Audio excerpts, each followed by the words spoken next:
Bueno, pues hoy vamos a meternos en un territorio que es fascinante y, a ver, a veces un poco desconcertante. La mente de un adolescente. Un poco, sí. Es que, ¿qué ocurre exactamente en el cerebro durante esos años? ¿Cómo pasas de pensar en cosas que puedes tocar, en plan cosas concretas, a debatir sobre la justicia, el futuro, o incluso a pararte a pensar por qué piensas lo que piensas? Es una transformación radical, sí. Para analizarla tenemos delante el material de un curso universitario de Psicología y Educación del Adolescente. Hay una presentación muy gráfica y luego unos documentos de apoyo que van más al detalle. Perfecto. O sea que nuestra misión de hoy es desgranar las 4 grandes revoluciones de esta etapa. Primero, el salto al pensamiento abstracto. El Big Bang cognitivo, sí. Luego, cómo eso lo pone todo patas arriba en su mundo social. Después, su brújula moral, cómo evoluciona. Y finalmente, el lenguaje, que tiene que adaptarse para poder expresar todo este lío. Exacto. Porque la clave, y esto es importante, no es que de repente sepan más cosas. Ah, no es cuantitativo. No, no, para nada. El cambio es cualitativo. O sea, es una reestructuración total de su forma de procesar el mundo. La teoría de Piaget lo llama el paso del pensamiento operacional concreto Ajá. al pensamiento operacional formal. Es como si el sistema operativo del cerebro de repente recibiera su actualización más importante. Vale, me gusta esa analogía. Vamos a descomprimir ese archivo entonces. En la práctica, ¿qué diferencia hay entre ese pensamiento concreto de un niño y el formal de un adolescente? A ver, el pensamiento concreto, que es el que se da más o menos entre los 7 y los 11 años, es un pensamiento muy lógico, pero siempre necesita tener los pies en la tierra. Necesita ejemplos, ¿no? Justo. Un niño en esta etapa te entiende perfectamente que si A es igual a B y B es igual a C, pues A es igual a C, pero necesita imaginárselo con bloques, con manzanas, con algo que pueda visualizar. Claro. Domina la clasificación, puede ordenar cosas de mayor a menor y entiende la idea de conservación, que es un concepto clave de Piaget. Sabe que un litro de agua es el mismo litro en una botella alta y fina que en una jarra ancha y baja. Su lógica funciona con lo que puede manipular. Es una lógica anclada a lo tangible.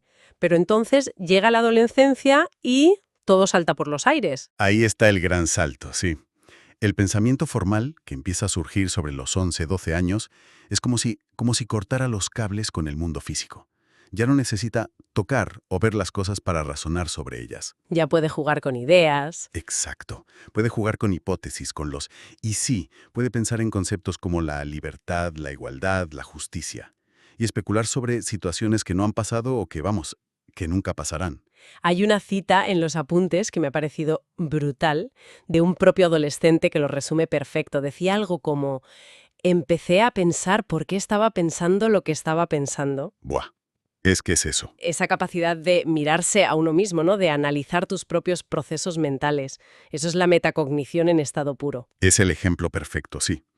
Y esa capacidad desbloquea una herramienta potentísima, el razonamiento hipotético deductivo. Vale. Ya no se enfrentan a un problema por simple ensayo y error, a ver qué pasa.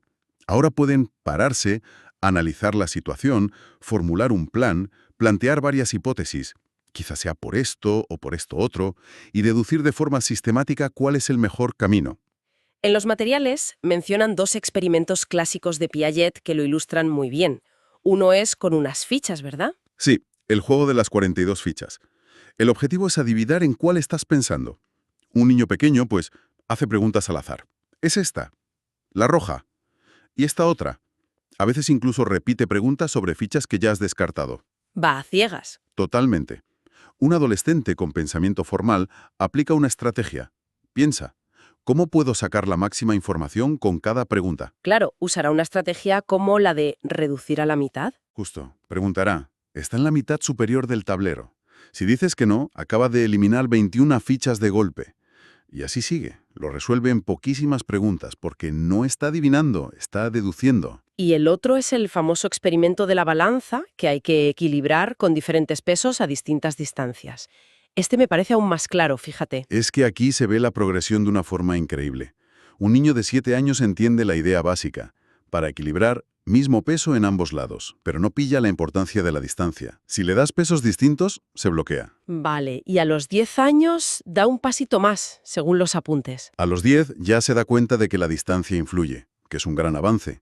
Pero su método sigue siendo el ensayo y error. Va moviendo los pesos, prueba una cosa, luego otra, hasta que con suerte, pues da con la combinación. Pero a ver, seamos sinceros. Un chaval de 14 años se sienta y formula una hipótesis matemática explícita. A mí me suena más a una intuición que va refinando una especie de prueba y error más inteligente. Es una puntualización muy buena.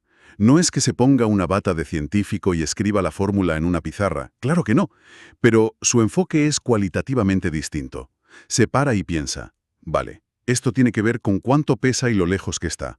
A más peso, menos distancia, y viceversa. Intuye la relación. Exacto, intuye que hay una relación inversa, y en lugar de probar al hacer, comprueba esa hipótesis. Si pongo el doble de peso, tengo que ponerlo a la mitad de distancia. No necesita probar todas las combinaciones, puede deducir la solución. Eso es pensamiento formal en acción. Y ahora viene un dato de los documentos que, bueno, a mí me ha dejado pensando. Resulta que no todos los adolescentes, ni siquiera todos los adultos, llegan a consolidar este pensamiento formal. Es un punto crucial, sí. Las fuentes dicen que solo 1 de cada 3 chavales de 13 años lo ha desarrollado y que en universitarios los porcentajes varían muchísimo, entre un 17 y un 67%. Ujú. Espera, es que esto es fundamental. O sea, estamos construyendo sistemas educativos, políticos y legales, dando por hecho que los adultos piensan así. Pero la realidad, según esto, es que una parte importante de la población no opera a ese nivel de forma consistente. Las implicaciones son enormes y explica por qué gran parte del currículo de secundaria, que se basa en la abstracción, se le hace una montaña a muchísimos alumnos. No es que no sean inteligentes, ¿eh? Claro, no es eso. Es que su sistema operativo aún no está preparado para procesar esa información de forma abstracta. Y es tan importante que otros teóricos como Sternberg han dicho, ojo, la lógica de Piaget es crucial, pero no es toda la historia. Han señalado que, en paralelo, hay una mejora brutal en otras áreas. ¿Cómo cuáles? Por ejemplo, en la atención, en la capacidad de concentrarse en una cosa, ignorando distracciones, o al revés, de hacer dos cosas a la vez. El multitasking. Eso es. Mejora la memoria, aumenta la velocidad a la que procesan la información y, como decíamos, explota la metacognición, esa capacidad para pensar sobre cómo piensas. Entendido. O sea que primero llega esa explosión del pensamiento abstracto, esa nueva superpotencia mental. Y una vez que la tienes, supongo que la giras hacia tu propio mundo, hacia los demás. Y ahí es cuando las cosas se complican socialmente, ¿verdad? Se complican y se vuelven fascinantes, sí. El psicólogo David Elkind lo llamó el egocentrismo adolescente. Y es una paradoja, porque este egocentrismo no surge por inmadurez, sino precisamente por su nueva capacidad para pensar sobre lo que piensan los demás. Ah, ¿sí? Sí, el problema es que asumen que lo que a ellos les preocupa a todos con la misma intensidad. Elkind lo describe con dos conceptos que son geniales. A ver. El primero es la audiencia imaginaria. Es la sensación constante de estar en un escenario y de que todo el mundo te observa, te analiza y te juzga. Uf, qué agobio. Pues sí, esto explica esa timidez repentina, la preocupación extrema por la apariencia, las horas frente al espejo. Sienten que cada grano, cada pelo fuera de su sitio, es magnificado y notado por todo el planeta. Y el segundo concepto es casi lo contrario, ¿no? Exacto, es la fábula personal. Es la creencia de que sus sentimientos y sus experiencias son absolutamente únicos y especiales. Nadie ha estado tan enamorado, nadie ha sufrido tanto, nadie puede entender por lo que estoy pasando. El drama. El drama total, que se ve en los diarios íntimos, en esas fantasías donde son los héroes de una historia épica. Ahí está la gran paradoja del adolescente entonces. Por un lado, la audiencia imaginaria le hace sentir que es el centro del universo y todo el mundo le mira. Pero por otro, la fábula personal le hace sentir radicalmente solo e incomprendido. Viven en esos dos extremos a la vez, ¿no? Has dado en el clavo. Fluctúan constantemente entre sentirse el protagonista absoluto y el ser más solitario del mundo. Es una consecuencia directa de esta nueva y abrumadora capacidad de introspección. Hay un ejemplo en los apuntes que es perfecto para esto. Un padre cuenta que su hija de 12 años, al entrar en un restaurante, salió corriendo al baño. Cuando volvió y le preguntó qué pasado, ella le dijo angustiadísima: tenía un pelo fuera de su sitio y todo el mundo me estaba mirando. Es la audiencia imaginaria en estado puro. Exactamente. Y claro, esta nueva conciencia social, aunque al principio sea tan autorreferencial, transforma por completo su sentido del bien y del mal. Su brújula moral tiene que recalibrarse. Ajá. Y aquí, las teorías de Piaget y sobre todo de Lawrence Kohlberg son la guía fundamental. Venga, ¿cómo se produce esa recalibración? Piaget ya había hecho una distinción inicial. Hablaba de una moral heterónoma, en la infancia, donde las normas son absolutas, vienen de una autoridad, padres, profes, y no se cuestionan. Vale. Aquí se juzga por las consecuencias. Romper 10 vasos sin querer es mucho peor que romper uno a propósito para robar una galleta. Porque el resultado material, el daño, es mayor. Eso es. Más tarde, se pasa a una moral autónoma, donde ya se entienden las intenciones y que las reglas son acuerdos sociales. Pero Kohlberg fue mucho más allá. Él propuso unos niveles, unas etapas, ¿no? Sí, 6 estadios en 3 grandes niveles, que no se basan en lo que decides, sino en cómo razonas para llegar a esa decisión. El primer nivel es el preconvencional, típico de antes de los 9 años. La moral aquí es puro egoísmo y miedo. En plan, está mal si me castigan. Justo. O está bien si saco algo a cambio. Es una moral muy externa, centrada en las consecuencias para uno mismo. Vale. Luego viene el nivel convencional, que es donde se sitúan la mayoría de los adolescentes y también una gran parte de los adultos. Aquí el foco se desplaza a las normas sociales. Se busca la aprobación de los demás, ser un buen chico o una buena chica. ¿Lo que se espera de ti? Exacto. Y más tarde se respeta la ley y el orden simplemente porque es la ley y hay que mantener el sistema social. O sea que la mayoría pasamos la adolescencia en modo esponja social. Lo que está bien es lo que mi grupo, la sociedad, espera de mí. La rebeldía es a menudo más sobre la forma que sobre el fondo de las reglas, entonces. Es una forma muy buena de verlo, sí. Y finalmente está el nivel postconvencional. El más avanzado al que no todo el mundo llega. Efectivamente.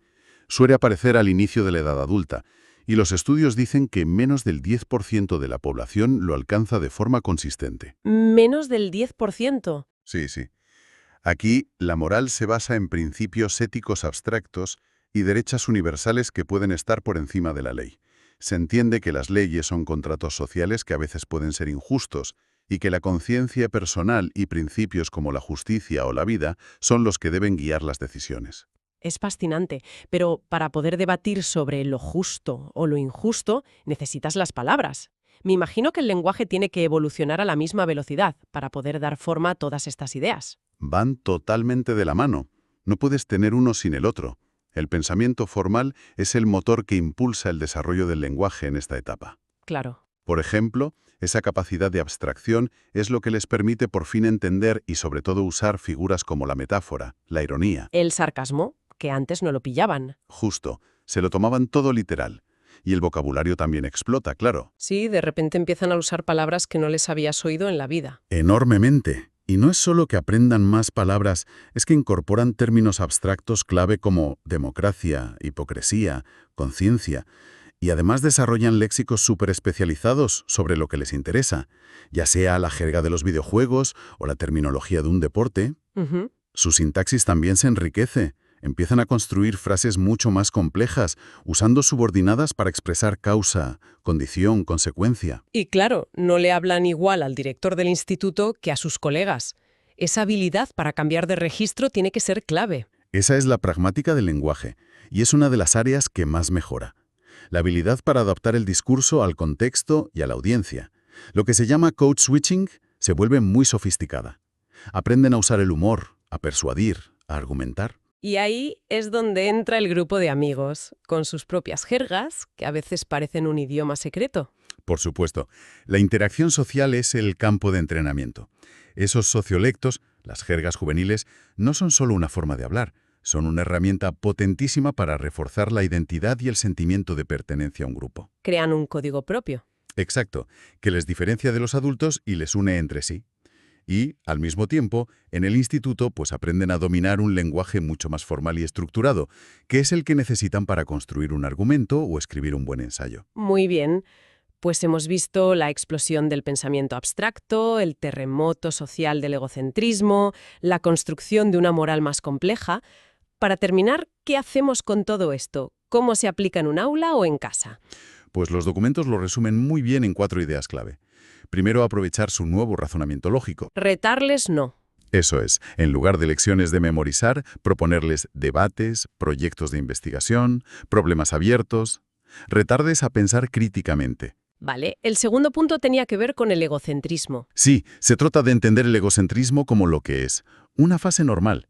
Y la mejor manera de ayudarles a superarlo es animándoles a mirar más allá de su propio ombligo. Que se pongan en la piel de otros. Exacto.